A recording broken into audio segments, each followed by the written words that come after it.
Yung stewardship of treasure is part 2 ngayon. Kaya part 3 next week. Okay? Ang treasure, hindi lang po nangangahulugan na kayamanan sa pera. Okay? Dahil bukod sa oras at talento, pinagkatiwalaan din tayo ng iba't iba mga kayamanan. Ano yun? Katulad ng ating sarili, yung katawan natin. That's one example, di ba? So, hindi ko naman papabain yan, ano? Meron naman tayong pinost na YouTube din, yung topic natin last week. You can always review it. Yung last week kasi pinag-aralan natin about ownership, di ba?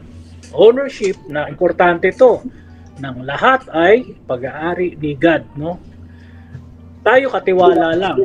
Manager lang tayo. Hindi natin alagaan ng lahat na nasa atin. Alam nyo, kung hindi natin alam o kilala ang may-ari nito, ang Panginoong Diyos, right? So, napag-usapan natin din yung mga priorities. Okay? Alam nyo, minsan masyado tayong nabibisi, kumita ng pera, kung ano ginagawa natin, may tendency tayong gano'n, no? Kasi nga, may oras tayo. So, madalas makalimutan natin kung sino nagkakalob at may-ari nito kasi nalilibang tayo doon sa ginagawa natin. So, pinapaalala natin doon sa last na pag-aaral natin na unahin mo natin si Lord, si Diyos na lumikha sa lahat, bago ang ibang bagay na, of course, pansarili natin. Sabi nga ni Jesus, naalala ko lang, what shall a profit a man? Ano bang makakamtan mo kahit na yung buong mundo sa iyo kung nagsakripisyo naman yung kaluluwa mo, 'di ba? Mahalaga sa atin yung kaluluwa natin. Pinaalalahanan pa tayo last week, unahin natin ang Diyos, yun na nga, bago pansarili natin. Kasi it will follow. Okay? Kung di natin una ang Diyos, labo yun. Pwede tayong mapahamak. Ang mahalaga, unahin kung sino yung lumikha sa atin. Ngayon, about contentment. Ang ating topic ngayon. Kaya nga yung teaser natin, tanong dyan, marami ba kayong pinapangarap sa buhay? Natural lang naman na mangarap tayo. Kasi libre lang naman Ang pangarap kasi sa buhay, maaring mangyari. Yung iba naman, hindi, So, minsan nadi-disappoint tayo, hindi nangyayari. Nangangarap-ngarap tayo, kahit anong sikapin natin, hindi mangyari. Di natin maabot. Karamihan, ito, truth, sa atin, natural yun. Pangarap yumaman. Marami ng panahon, kasi nag-age na, walang nangyayari. Parang di mo maabot yung mga ninanais mo. Diba? Ang dami mong gusto makamtan. Natural lang yun sa atin. Tapos, may mga katanungan ka pa. Ang layo naman ang agwat ng mayaman at mahirap. Diba? Hirap tuloy. Kung minsan, para bang kung nandun ka sa kabilang side, sa mahirap, ay hindi mo maabot yung mayaman. So, parang unfair naman ang buhay. Kung minsan, naisip nyo ba yun, normal lang sa atin yan. Maaaring madismaya ka. Bakit ba? Kasi, hindi ka nakukontento sa iyong kalagayan sa buhay. Yun ang sagot dun. Kasi, sometimes gusto mo makawala dyan sa kasalukuyang kalagayan mo. Alam nyo, pag nadadaan nga ako doon sa Manila, nakikita ko yung mga areas ng mga Islam, yung pinagtagpi-tagping bahay, pero masasaya sila, di ba? Ito pag-aaralan natin, ano ba yung contentment? Tatanong mo tuloy sa sarili mo, bakit dali ko na yatang manawa? Okay? Tayo kasi built-in sa atin yon. Gusto natin palagi bago. Okay? Pag naluma, at saka pag matagal na tayo sa sitwasyon na yon, boring, Yan ang normal natin kasi yun ang sanhi ng kasalanan natin. Hindi tayo masatisfy. Bakit? Kung minsan, hindi na maganda yung tingin mo sa kasalukuyang kalagayan mo. Hindi ka na rin makontento sa buhay. Diba? Kung minsan sabi mo nga kay Lord, paghangad ba ito, Lord? Diba? So, yan ang ating topic ngayon. Bakit kaya ganun? Dahil hindi ka na kontento. Ano ba nga? Okay? Pero bago natin alamin yan, dito muna tayo doon sa mga, ano ba ang mga karaniwang ginagawa ng mga taong hindi nakukontento sa buhay? Okay. So, hello. Andiyan pa kayo? Alright. Ito, makinig kayo. Ilang symptoms lang naman to. Number 1, palagi ka nagkukumpara. Question is, ganyan ka ba? Nagko-compare ka palagi Lord, bakit mas matangos ang ilong niya kaysa sa akin? Bakit kaya mas maputi siya sa akin? Kaya tuloy kung ano-anong beauty products ang bibilin mo, subukan mo para gusto mo rin pumuti. Tapos, bakit maraming app kaya ngayon sa internet na ginagamit para magmukha kang maganda? Alam niyo yun, di ba? Dami, no? Pag mag-social media ka, gumaganda, kumikinis, halos perfect, di ba? Tapos ipopost sa social media yung picture. Pero edited yun. Sabi nung iba, katuwaan lang daw. But tawanan, di ba? Magtatawanan yan eh. Kaka-enjoy naman to. Pero deep sa heart natin, andun yung sinasabi ng sarili mo na sana ganito pa ako kaganda o sana ganito kaganda itsura ko, ganito sana ako kagwapo o hindi ko na pahabain pa, alam nyo na yung iba, di ba? So deep in our heart, ganun talaga. Okay, kumisan idadaan na lang natin sa biro, katuwaan lang naman to, pero may sinasabi yung heart natin. Okay, built-in sa atin yun. Number 2, palagi ka bang nakatuon doon sa mga negative aspect ng buhay? Yung hindi maganda, yung mahilig mong balikan yung mga hindi magandang pangyayari, yung mga reklamo sa buhay. Kung minsan sa social media ka pa nagrarant doon mo pa pinaparating. Tama? May mga nakikita ba kayong ganon? Okay. Number 3, sobrang taas ng expectation, taas ng standard. Hindi mo basta ma-please dahil hindi madaling masatisfy sa marami bagay. Yung parang ang taas ng kaligayahan. May alam ba kayong taong ganito? Ayan ha. Okay. Pang-apat, kulang sa pasasalamat. Yung hindi ka kasi hindi ka madaling masatisfy sa ilang bagay. Sa lahat ng bagay ay mahirapan ka na magpasalamat. Hindi ka thankful, hindi ka appreciative. Kasi gusto mo lahat perfect. Tama?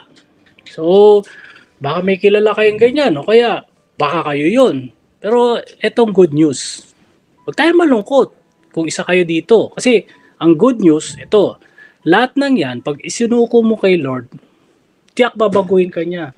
Kung tunay ang iyong puso, genuine, na magpabago ka sa Kanya.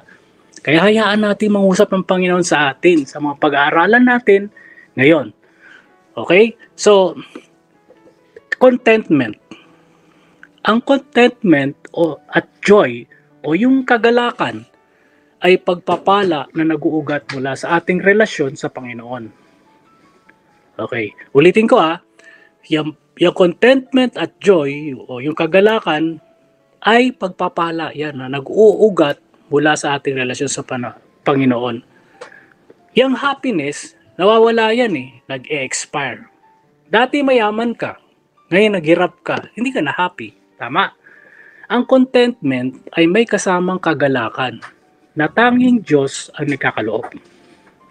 Okay? So, hindi ito nakabase sa anuman o iyong sitwasyon o kalagayan sa buhay. Hindi base yan. Kaya anuman sitwasyon mo sa buhay o kalagayan mo sa buhay, okay, hindi rin, kaya walang halaga ng pera ang kayang gawin yan. Yung contentment. Tingnan natin ano ba sinasabi ng salita ng Diyos? Sabi sa Kawikaan, sinasabi ng Panginoon na hindi ka malulungkot o hindi ka madismaya sa sayamang nakamit mo mula sa Kanya dahil ito ay may kasiguruhan. Yan ang sinasabi ng Kawikaan. Kaya maganda basahin natin. Ang pagpapala ng Panginoon ay nagpapayaman at hindi niya ito dinadagdagan ng anumang kalungkutan. Verse 16, ang gantimpala ng matuwid ay maganda at mahabang buhay. Ngunit ang gantimpala ng masama ay kaparusahan. Kung ito ay yung nakamtan ayon sa kalooban ng Diyos, sabi dito, meaning matuwid ka sa ginagawa mo, gagantimpalaan ka pa ng maganda at mahabang buhay. Alam niyo, God is a rewarder kapag tayo ay, of course, sumusunod sa Kanya. Subalit kapag nanggaling na sa kasamaan ng ating yaman, naku, kaparusahan ang makakamit natin.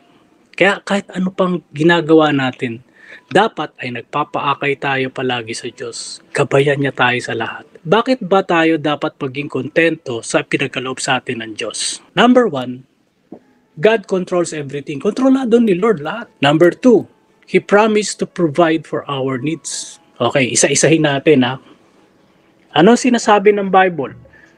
Nasa Bible ba yan? God controls everything. Of course. Basahin natin sa mga awit, 139 verses 1 to 3 muna tayo. Panginoon, sinasyasat niyo ako at kilalang kilala. Meaning, sinusuri ka palagi ng Panginoon. Nalalaman niyo kung ako ay nakaupo o nakatayo. Kahit na kayo ay nasa malayo, nalalaman niyo lahat ng aking iniisip. Nakikita niyo ko habang ako'y nagpapahinga o nagtatrabaho. Ang lahat ng ginagawa ko ay nalalaman ninyo. Grabe, no? Nakita niyo ba kung gaano ka-close sa atin ng Panginoon Diyos? Bawat kaliit-liitang ginagawa natin ay alam niya. Ang salitang sinasyasit dyan yung talagang sinusuri ka, pinangangalagaan ka. Meaning, ano ba sinasabi dyan sa mga talata? In short, bawat detalye ng buhay mo, alam niya. Wala po tayong may tatago sa Kanya. O, ituloy natin ha. Ano pa sinasabi? Verse 4. Panginoon, hindi pa man ako nagsasalita ay alam niyo na ang aking sasabihin. Lagi ko kayong kasama at kinakalinga niyo ko sa pamamagitan ng inyong kapangyarihan. Ang pagkakilala niyo sa akin ay tunay na kahanga-hanga. Hindi ko kayang unawain. Diba? Lagi natin siyang kasama sa bawat sandali ng ating buhay. At inaalagaan niya tayo. Sobrang kilala niya tayo. Kapatid, kumisan tanongin mo sa sarili mo, ikaw Lord, kilala ba kita? Siya walang problema. Tayo may problema. Kaya dapat talaga, pag nagbabasa tayo ng salita ng Diyos at nag-aaral tayo, pakinggan natin maigi. Itinuloy pa niya dito verse 16. Talo tayo sa verse 16. Chapter 139 pa rin tayo. Nakita nyo na ako, hindi pa man ako isinisilang. Itinakdang mga araw na ako'y mabubuhay ay nakasulat na sa aklat nyo bago pa man mangyari. Diba? Ganun ka-sovereign si God. Madalit salita, alam na niya ang ending natin. Bago mangyari ang lahat sa ating buhay, ay alam na ng Diyos dahil hindi siya magugulat o matitinag. Dahil makapangyarihan siya. Buong buhay natin, noon pa man tayo bago ipinanganak, sa kasalukuyan hanggang sa ending, nakasulat na sa kanyang aklat. At hindi pa lang yan, He even controls our circumstances. Lahat ng circumstansya natin sa buhay, kontrolado niya. Tingnan natin yan sa 1 Samuel chapter 2, verse 6. May kapangyarihan ng Panginoon na patayin o buhayin ng tao. May kapangyarihan siyang ilagay sila sa lugar ng mga patay o kunin sila roon. Ang Panginoon ang nagpapadukha at nagpapayaman. Itinataas niya ang iba at ang iba naman ay kanyang ibinababa. Nakita nyo? Prerogative niya yan. Kaya kontrolado niya lahat. Buhay natin hawak ng Panginoon Diyos. Siyang may kapangyarihan na maligtas tayo o hindi. Grabe, di ba? So, ganyan kamakapangyarihan ang Panginoon Diyos natin. Tapos, ano pang sinabi? Tuloy natin sa verse 8. Ibinabangon niya ang mga mahihirap sa mga kanilang kahirapan. Pinapaupo niya sila kasama ng mga maharlika at pinararangalan. Sa kanya ang pundasyon na kinatatayuan ng mundo. Sino yung mga yan? Yung mga mahihirap, kaya niyang payamanin. Diba? Kaya niyang iupo kasama yung mga matataas na tao at parangalan. Etong tanong dyan, bakit may mayaman at may mahirap? Verse 7, ang Diyos ang nagpapaduka, nagpapayaman. Itinataas niya ang iba at ang iba naman ay kanyang ibinababa. So, control niya. Kung talagang gusto kanyang gamitin, bakit may mayayaman tao ay para rin sa kanya, sa ikalulugod niya, para matulungan naman yung mahihirap. Ganyan na economy ni God. Kaya God is sovereign. Control niya ang mga circumstances natin sa buhay. Verse 9, tuloy natin. Iniingatan niya ang tapat niyang mamamayan. So ngunit lilipulin niya ang masasama. Walang sinumang magtatagumpay sa pamamagitan ng sarili niyang kalakasan. Take note natin na yung mga hin-highlight ko dyan. Kaya kung mahirap ka sa buhay, kayang-kaya kanyang ibangon mula sa kahirapan kung loloobin niya. Pati lakas natin upang magtagumpay yung karunungan natin mula pa rin sa Panginoon Diyos. Kaya kung tayo ay matapat, nakatiwala niya, nasa atin ang kanyang pag-iingat. Amen? Amen po ba? Kaya ang key dyan? Maging tapat tayo sa Panginoon. Diba? Maging mabuti tayong katiwala. Bakit tayo dapat maging contented sa Panginoon? Why are we to be contented in the Lord? Number 2, kasi He promised to provide for our needs. Siya yung magpo-provide sa atin sa lahat ng mga kailangan natin. Sagot ni Lord ang lahat ng mga pangangailangan. Sabi sa Mateo 6, di ba? Kaya sinasabi ko sa inyo, sabi ni Jesus, huwag kayong mabalisa tungkol sa inyong kakainin at sa inyong iinumin upang kayo'y mabuhay. O kaya tungkol sa susuotin ng inyong katawan. Hindi ba't ang buhay ay higit pang mahalaga kaysa pagkain at katawan kaysa damit? Verse 28, at bakit kayo nababalisa tungkol sa pananamit? Isipin ninyo kung paano tumutubo ang mga bulaklak na sa parang, hindi sila nagtatrabaho ni gumagawa ng damit. Kita nyo yung mga highlights ko. Pati yung financial difficulties natin, hindi niya tayo iiwan. Subalit, sometimes gagamitin niya yung situation upang tayo ay mapalapit sa Kanya. May purpose lahat. Kayang-kaya Kanyang baguhin. Ano man sitwasyon, maging maganda man o hindi sa ating paningin. Gagamitin pa niya ito para sa ikabubuti natin. So, huwag tayong mag-worry sa mga kakainin at inumin. Kasi, kung in sitwasyon natin, tingin natin din maganda, kumisan, o kaya wala imposible kay God kay maganda, kay hindi. Pwede niyang gamitin yun para sa kabutihan natin. Diba? Sabi sa Roma 8:28-29, alam nating sa lahat ng bagay ay gumagawa ang Diyos para sa mabuti, kasama ang mga nagmamahal sa Kanya. Sino yung mga yon? Tayo yun. Tayo mga anak ng Diyos. Silang mga tinawag ayon sa Kanyang layunin. Sapagkat sa mula-mula pa ay alam na ng Diyos kung sino ang magiging Kanya at ang mga ito'y pinili Niya upang maging katulad ng Kanyang anak.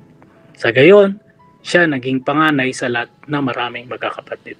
Alam nyo, lahat ng maganda, maganda man o hindi maganda sa paningin natin, kayang-kayang ayusin ni Lord yan para sa ating ikabubuti.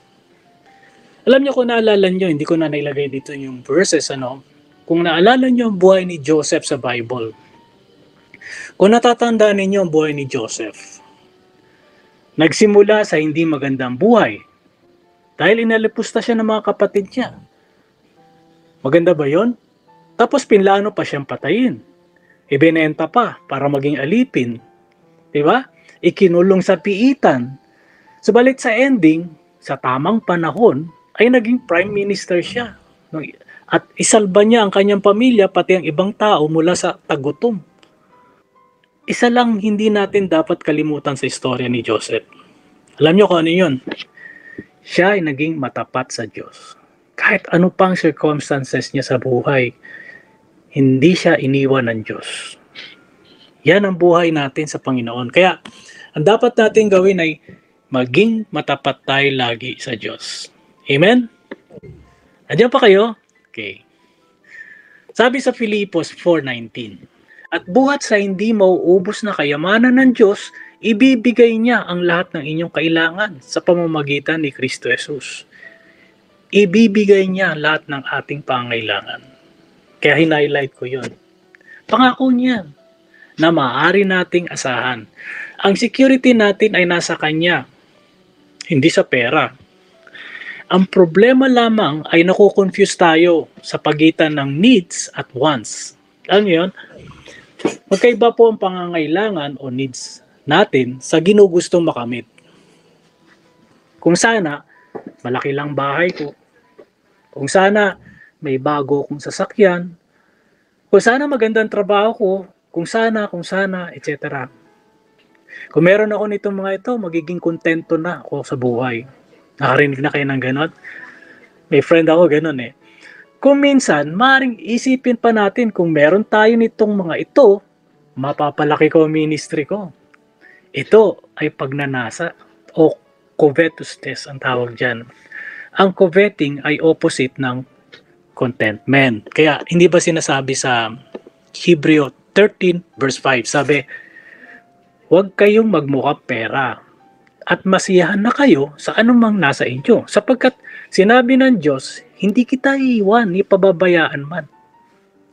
Dapat pala ganun ang mindset natin. Ano man ang sitwasyon natin, Lord, alam ko na andyan ka. Hindi mo ako iiwan, hindi mo ako pababayaan. Pangako mo yan eh. Yan ang pinangako sa atin ng Diyos eh. Kaya huwag tayo magpipilit dahil hindi tayo masasatisfy kung anong meron tayo. Diyos, kundi galing sa Diyos. Mga ngaral, chapter 5, ba sinasabi, ang gahaman sa salapi ay walang kasiyahan at ang sakim sa kayamanan ay hindi masisiyahan sa kaunting pakinabang. Ngunit ito man ay walang kabuluhan. Habang lumalaki ang kayamanan, dumaraming pangangailangan at ang tanging kasiyahan na may-ari ay ang isiping siya ay mayaman. Alam nyo, eto, pinapaalalahanan tayo ng Diyos. Tendency natin yan na wala tayong kasiyahan. Pagkapag wala kang Panginoon sa buhay, yan ang tendency natin. Okay. Nagiging gahaman, most likely, no? Dahil naka-built-in yan. Sinful nature natin yan eh. Hindi ka masisiyahan. Ngunit, sabi nga ni Solomon, dito sa mga ngaral, wala ring kabuluhan. Dahil siya ang isa sa pinakamayamang na buhay dito sa mundo. Naranasan niyang yumaman ng gusto. Kaya nasabi niya to. Habang lumalaki itong kayamanan mo, dumarami yung pangailangan. Kasi maraming taong aasa sa'yo. Alam naman hindi mo tulungan. So, ganun yun. Parang, yung principle yun eh. Kaya yung mga bagay ay kakailanganin sa ating kasiyahan. Sa halip na ilagay natin sa kayamanan ng ating puso, kailangan nating matutunang magpapasalamat kung ano ang ating kasalukuyang kalagayan. Okay? Expound ko, Sometimes, tanong mo sa sarili mo, Lord, bakit si ganito? Okay, kapwa Kristiyano, pinagkalooban mo ng ganito. Ang daming negosyo, ang daming pera. Alam ng Diyos ko, kaya niya. Kaya niyang i-manage. Bakit ako, Lord, di ko ba kaya i-manage? Iba-iba ang pagkakagawa niya sa atin, creation. Ikaw naman, para sa iba ka kinreate. Okay? Hindi para mag-bless sa iba ng kayamanan. So, kailangan alam natin kung saan tayo gagamitin ni Lord. Yung mga taong iyon ay maaaring ginagamit ni Lord para matulungan tayong mga nangailangan. Ganun ang economy ni God eh. Umiikot, hindi sinasarili. Kaya ito ang sabi ni Pablo sa Filipos 4. Hindi ko sinasabi ito dahil sa kayo'y pinaghahanapan ko ng tulong. Natutunan ko ng masiyahan, maging anuman ang aking kalagayan. Verse 12, alam ko kung paano maghikahos. Alam ko rin kung paano managana. Natutunan ko na ang sikreto kung paano masiyahan sa anumang kalagayan sa buhay. Ang mabusog o magutom, ang managana o ang maghirap. Ang lahat ng ito'y magagawa ko dahil sa lakas na kaloob sa akin ni Kristo. Nakita niyo yung mga hinighlight ko. Natutunan. Ang contentment, natututunan din. Natutunan ni Pablo to. Okay? So, si Pablo, kahit na maghikahos siya, managana, lahat yan naranasan niya. So, it doesn't matter. Ang sinasabi niya, ang lahat ng yan ay magagawa niya dahil sa lakas na kaloob ni Kristo. Kaya sa verse 11, natutunan ni Pablo yan na masiyahan. Maging anuman ang kalagayan niya. Ang sinasabi natin, if I have Jesus, I have everything. Dapat ganito mindset natin. Katulad ni Pablo, kahit ano pa ang kanyang kalagayan, hindi siya nakatuon doon.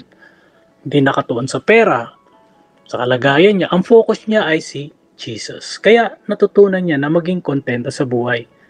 Wala sa pera, wala sa kalagayan niya, at sa anumang bagay ang kanyang seguridad. Na kanino? Na kay Jesus. Tinuloy pa ni Pablo, tingnan natin. Praise God, di ba? Unang Timoteo 6:8. Kaya dapat tayong masiyahan. See? Kung tayo ay may pagkain at pananamit, huwag tayong malulungkot kasi daming nagugutom. Kaya kung meron tayo, kumakain tayo ng 3 times a day, more than pa nga kung minsan eh. May merienda pa. Di ba, napakapalad natin. Okay. Very active yung mga yung mga nakikinig. Kaya, di ba, praise the Lord. Tayo ay blessed. Yan ang isipin mo. Ang ating calling ay maging matapat na katiwala. Yan ang calling natin. Maging matapat tayo. Maaari tayong pagkalooban ng kayamanan, subalit, maaari din niya itong bawiin. Kaya kasi si God is sovereign at maaari niyang gawin ang nais niya. Ang kalooban niya ay maging mapagpasalamat tayo. Right? So, para maging binibless niya tayo ng mga material na bagay o hindi, dapat mapagpasalamat tayo. Kaya ano pa yan? Noong nakaraang COVID, alam nyo, ito, meron na akong isi-share sa inyo. Nagkaroon kaming mag-asawa, pati yung isang anak ko, na COVID kami. So, pray kami sa provision ni Lord para sa aming kakainin. Siyempre, para lumakas yung aming pangatawan. Dahil wala pang gamot sa COVID eh. Nag-pray din kami ng financial na gagastusin para sa pagpapagamot at pagpapacheck up. Sa umaga, may food delivery sa bahay. Good for 5 persons kasi 5 kami sa bahay. Para sa breakfast, lunch, pati dinner. Tuwing umaga, mga 6 o'clock ng umaga, nagdi-deliver. May dinideliver doon sa amin. Araw-araw ng pagkain for 1 week. 5 days, okay? So, 5 days. Yung pagkain nakasabit sa gate, na lalong nagpatibay sa pananampalataya ko sa Panginoon. Tuwing makikita ko to, tinuruan niya ako maging mapagpasalamat. Salamat Lord, sabi ko. Meron na naman kaming food. May mga nagpadala rin ng financial aid through GCash, pambili ng gamot. Yung iba, may mga grocery items pa. Alam niyo, doon ko na experience na buhay talaga si Lord. Ang bait ng Diyos dahil siya lang ang makakahipo sa puso ng mga taong ginamit niya para tulungan kami. Isang patunay ito na siya magbibigay sa atin ng mga ating pangailangan. Praise God. Amen? So, tuloy natin, Santiago chapter 1. Dapat galak ang mahirap na kapatid kapag siya'y itinaas ng Diyos. At gayon din naman ang mayamang kapatid kapag siya'y ibinababa sapagkat ang mayaman ay lilipas na gaya ng bulaklak ng damo. Ang puso natin ay dapat lagi nating pinapalinis sa Diyos. Dapat hindi sinful. Dapat pure palagi. Kaya tuwing umaga, pag inuna natin si Lord, Lord, linisin mo ang aking puso. Gawin mong pure. Kasi pure ang heart ni Lord eh. Kaya dapat puspos tayo ng Espiritu. Bawat sandali. Every moment. Palagi tayong magpasalamat sa Diyos at kilalanin na ang lahat ay galing sa Kanya. Sabi sa Colossus 2, patuloy kayong lumago at tumibay sa Kanya. Magpakatatag kayo sa pananampalatayang itinuro sa inyo at maging mapagpasalamat din kayo.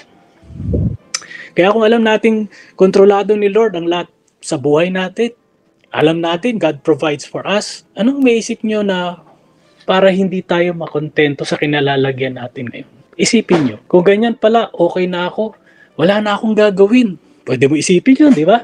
Wait na lang ako kay Lord. Siya pala nagpo-provide eh.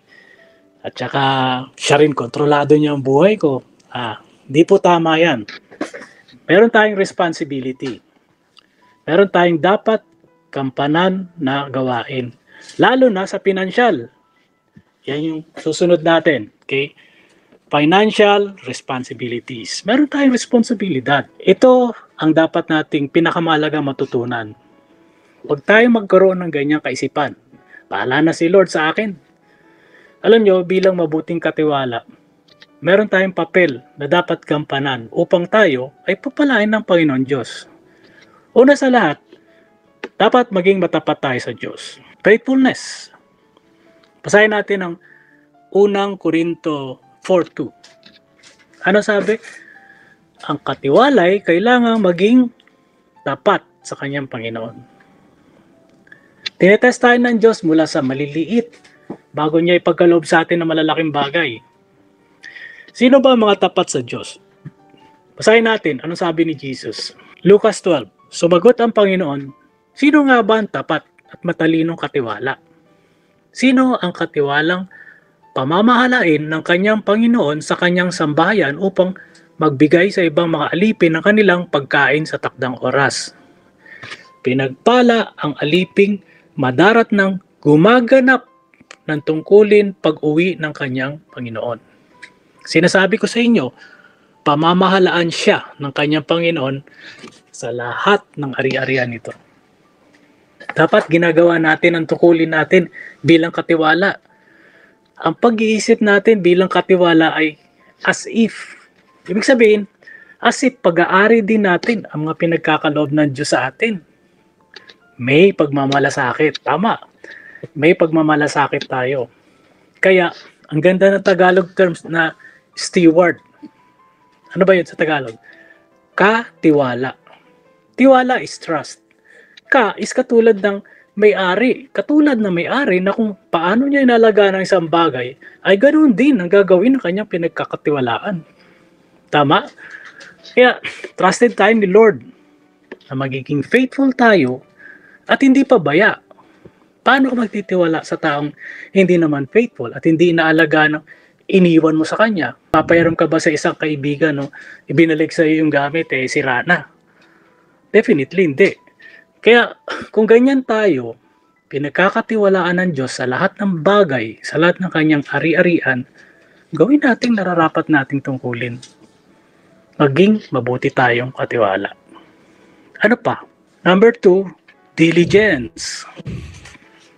Ano ba ang diligence? Diligence yung maging masipag, masigasig, masikap tayo sa lahat ng pinagkaloob sa atin.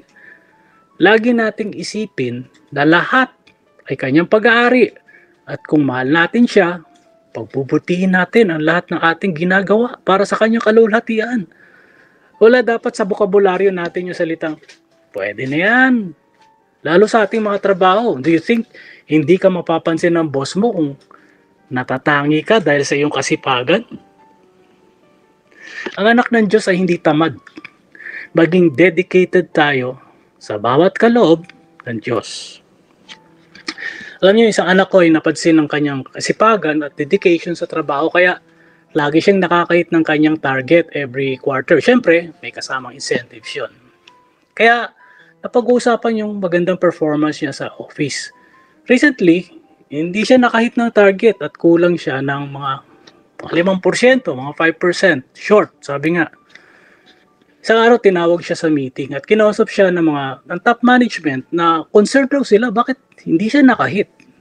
Consistent siya dati sa performance, kaya tinanong anong dahilan bakit hindi siya nakakahit this time. Dapat naman niya sinabi yung mga dahilan.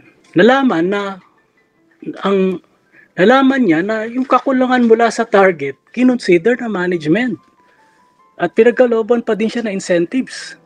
Alam niyo, praise God, tanging Diyos lamang makagawa niyan. Kaya Thanksgiving kami nung family prayer time namin. Mabait ba ang Diyos? Amen. Praise God. Diba? Yan ay isang example ko lang ng diligence. Naalala ko lang So, diligence. Anong sabi sa unang Thessalonica 4:11-12? Pagsikapan ninyong mamuhay ng tahimik, pag-ukulan ninyo ng pansin ang sariling gawain at hindi ang sa iba. Maghanap buhay kayo tulad ng itinuro namin sa inyo. Dahil dito, igagalang kayo ng mga hindi mananampalataya at hindi na ninyo kailangang umasa sa iba. Number 3, integrity. Kung tayo, ambassador ni Jesus, dapat may integridad tayo. Dapat maging marangal tayo at may katapatan. Bilang mga Kristiyano, ang ating trabaho at pinansyal na patakaran sa buhay ay dapat maging halimbawa ng ating integrity at katapatan. Alam niyo, yung mga biblical ethics kung tawagin, tiyak yan, absolute. Sabi nga, Yan ang katotohanan at hindi kaugnay ng ano paman. Halimbawa, 2 plus 2 is 4. Hindi maaaring maging 5 ang answer yan. Kasi absolute truth yan. Yan ang tama. Dahil yun ang tamang sagot. Kuha nyo, marami ang natutuksong maniwala sa kasinungalingan dahil nakikita natin maraming gumagawa nito. Tulad halimbawa ng mga business practices na hindi naayon sa salita ng Diyos. Hindi ka daw kikita kung isa lamang ang iyong libro. Dapat dalawa. Isang totoo at isang hindi. Alam niyo, nung minsan, naalala ko rin, humingi ng tulong yung panganay kong lalaki sa isang accounting firm para gumawa ng financial statement. Inahanap sa kanya yung isang libro dahil iisa lang ang pinakita niya. At laking gulat nila dahil wala daw ganoon ngayon. Isang libro lang ang ginagawa. Huwag tayong tumulad sa napakarami dahil sa marami ang gumagawa, may consequence yan. Lahat ng mali nating gagawin ay malalantad din pagdating ng panahon. Yan ang sabi sa Kawikaan 9, chapter 10, verse 9. Ang namumuhay ng tapat ay pinaghaharian ng kapayapaan. Ngunit, ang may likong langdas ay malalantad balang araw. At sabi sa Exodo 23:8, huwag kayong tatanggap ng suhol sapagkat ang suhol ay bumubulag sa tao sa katuwiran at ikinaapi naman ng walang sala. Paano mo kasi maibabahagi o may-share si Jesus kung tumatanggap ka ng suhol? Alam niyo, ang suhol ay humingi ka ng kahit ano, di lang pera upang siya ay iyong paboran. May kilala ba kayong ganyan? Alala ko nung nasa corporate pa ako, nag-work. Malaking pera yung pinakita sa amin nung ka-office mate ko. Isang supplier siya para paboran daw bilang supplier ng company na pinapasukan ko noon. Mabuti hindi nagpasilaw sa pera yung ka-office mate ko at pares naman namin tinanggihan. Hindi pa ako Kristiyano noon pero nakaka-tempt. Kasi nagsisimula pa lamang akong mag-family noon. Sabi ko, malaking pera to. Malaking tulong to. Sabi ko, parang sayang, wala naman ako nakikitang masama kasi marami naman na gumagawa.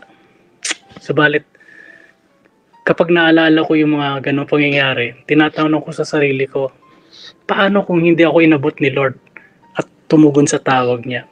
Saan kaya ako ngayon? Alam nyo, maraming nagagawa ang pera. Ang hindi pagiging matapat dito ay pinapakita natin ng kakulangan ng pagiging dependent sa Diyos na may kakayanan siyang mag-provide sa lahat ng ating pangailangan. Nangungulugan din ito na hindi tayo naniniwalang God will discipline us. Hindi tayo pagpapalain kung ang ating tinamasa ay galing sa pagiging dishonest o easy to get rich. Alam niyo yun? Yung madali ang pagkitang pera. Gusto natin kasi shortcut. Sasabihin sa'yo, ay mag-invest ka lang ng ganito in 1 week. Yan ang kikitain yan. Maraming ganyan. Triple yan. Diba? Papangakuan ka na kung ano-ano. Yung kaibigan ko, kaya pala mabait sa akin noon at nililibre ako sa kinan, may purpose pala. Gusto ako invite sa isang easy to get rich scheme. Kaya bandang huli, naglabas ako ng pera, bumigay ako. Hindi naman scam, pero nawala ang pera ko. Hindi ako nagtagumpay. Yung kaibigan ko ang kumita. So, nabiktima rin ako. Kayo ba, nabiktima na ng mga ganyan uri na scheme? Alam nyo, ganun tayo kahina. Bandang huli, ang mahirap dyan, scam pala. I'm sure marami sa atin, may mga dahilan kaya ako minsan. Wala ba silang live dito? Sa easy to get rich na mga scam. Gusto natin, shortcut. Right? So, number 4, provision. Yan. Isa rin tong financial responsibility na natin, ang panustos o pagkalinga sa pamilya at para sa ating sarili din. Basahin natin ano sinasabi ng Bible dito. 1 Timoteo 5, verse 8. Ang sino mang hindi kumakalinga sa kanyang mga kamag-anak, lalo na sa mga kabilang sa kanyang pamilya, ay tumalikod na sa pananampalataya. At mas masama pa kaysa sa isang di mananampalataya. Mabigat ang sinasabi ng word ni God. Tapos dinagdagan pa ni Pablo na ang mga magulang ay responsableng magtustos sa lahat ng pangailangan ng mga anak at sa mga kabilang sa miyembro ng kanyang pamilya. Nasa pangalawang Korinto yan, chapter 12. Basahin natin.